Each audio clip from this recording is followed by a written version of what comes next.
విద్యార్థుల మధ్యాహ్న భోజన పథకానికి డొక్కా సీతమ్మ భోజన పథకం అనే పేరు పెట్టడంతో ఆమె పేరు ఏపీ రాష్ట్రమంతా మార్మోగుతుంది. ప్రభుత్వ పథకాలకు అధికార పార్టీ సీఎంల పేర్లో లేదా ఆ పార్టీ వ్యవస్థాపకుల పేర్లో పెట్టడం మనకు తెలిసిందే.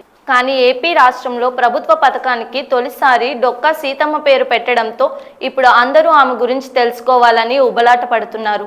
అసలు ఎవరి డొక్కా సీతమ్మ? ఏపీ ఉప ముఖ్యమంత్రి పవన్ కళ్యాణ్ పదే పదే ప్రస్తావించే డొక్కా సీతమ్మ ఎక్కడ పుట్టారు, ఆమె చేసిన సేవలేమిటి అని మీకు కూడా తెలుసుకోవాలనుందా? మరి ఇంకెందుకు ఆలస్యం, ఒకసారి వీడియోలోకి వెళ్దాం.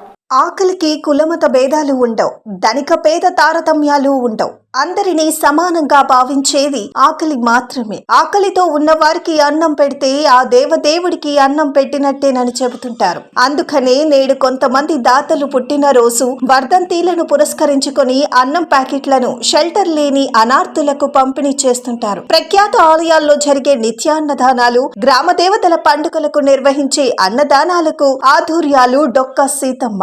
ఆంధ్రుల కీర్తిని ఇంగ్లాండ్ వరకు వ్యాపింపచేసిన డొక్కా సీతమ్మ ఉమ్మడి తూర్పు గోదావరి జిల్లా మండపేట వాస్తవ్యులు అన్నపిండి భవానీ శంకరం నరసమ్మ దంపతులకు 1841 అక్టోబర్లో జన్మించారు. సీతమ్మ తండ్రి భవానీ శంకరం ఆకలితో తన ఇంటి ముందుకు వచ్చిన ప్రతి వారికి అన్నం పెట్టేవారట. అందుకనే ఆయనను లంక గ్రామాల్లో బువ్వన్న అని పిలిచేవారట. ఆ రోజుల్లో ఆడపిల్లలను పాఠశాలలకు పంపించేవారు కాదు. అందుకనే సీతమ్మ ఇంటి వద్దే పెద్దబాల శిక్ష చదివారు. సీతమ్మ 6వ ఏట తల్లి మరణించటంతో చిన్నతనం నుంచే కుటుంబ బాధ్యత సీతమ్మ మీద పడింది. చిన్ననాటి నుంచి అనార్థులకు అన్నం పెట్టే బాధ్యతను సీతమ్మ తీసుకున్నారు. ఈ గన్నవరం మండలం లంకల గన్నవరానికి చెందిన డొక్కా జోగన్న వేద సభలకు వెళ్తూ మండపేటలో భవానీ శంకరం ఇంటి వద్ద ఆగారు. ఆ క్రమంలో సీతమ్మ ఆతిథ్యానికి ఆనందించి 1850లో ఆమెను వివాహం చేసుకున్నారు. ఇక అప్పటి నుంచి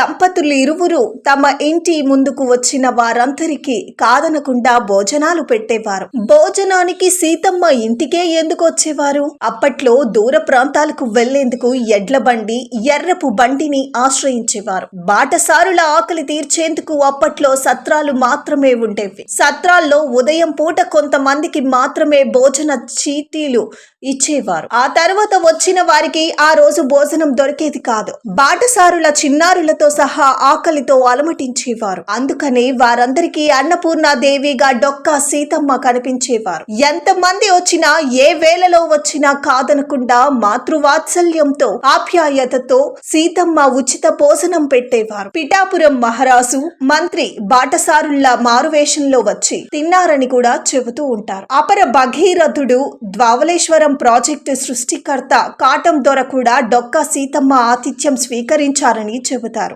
ఒకసారి డొక్కా సీతమ్మ దంపతులు అంతర్వేది లక్ష్మీ నరసింహస్వామి దర్శనానికి వెళ్తున్నప్పుడు మార్గ మధ్యలో ఆకలితో ఉన్న ఓ పెళ్లి బృందం భోజనానికి సీతమ్మ ఇంటికి వెళ్దామని మాట్లాడుకోవటం విని దైవ దర్శనానికి వెళ్లకుండా ఇంటికి తిరిగి వచ్చేవారు దంపతులు ఇరువురు. ఆమె 1909లో తుది శ్వాస విడిచే వరకు నిత్యాన్నదానం కొనసాగించారు. అన్నం పెట్టే అమ్మగా చరిత్రలో నిలిచిపోయారు. అన్నదానం కోసం ఆస్తులను కూడా అమ్ముకున్న ఆమె అంటే AP deputy CM Pawan Kalyan కు అపార గౌరవం. తరచుగా ఆమె గురించి పవన్ కళ్యాణ్ ప్రస్తావిస్తారు. మధ్యాహ్న భోజన పథకానికి స్ఫూర్తి ప్రదాతగా నిలిచిన ఆమె పేరును కూటమి ప్రభుత్వం విద్యార్థులకు అందించే మధ్యాహ్న భోజన పథకానికి డొక్కా సీతమ్మ పేరును ఐటీ విద్యాశాఖ మంత్రి నారా లోకేష్ పెట్టారు. దీనికి డొక్కా సీతమ్మ 5వ తరం వారసుడు డొక్కా భీమా వెంకట సత్య కామేశ్వరరావు సంతోషించారు. ముఖ్యమంత్రి చంద్రబాబు, ఉప ముఖ్యమంత్రి పవన్ కళ్యాణ్ చొరవతో మధ్యాహ్న భోజన పథకానికి డొక్కా సీతమ్మ పేరు పెట్టడం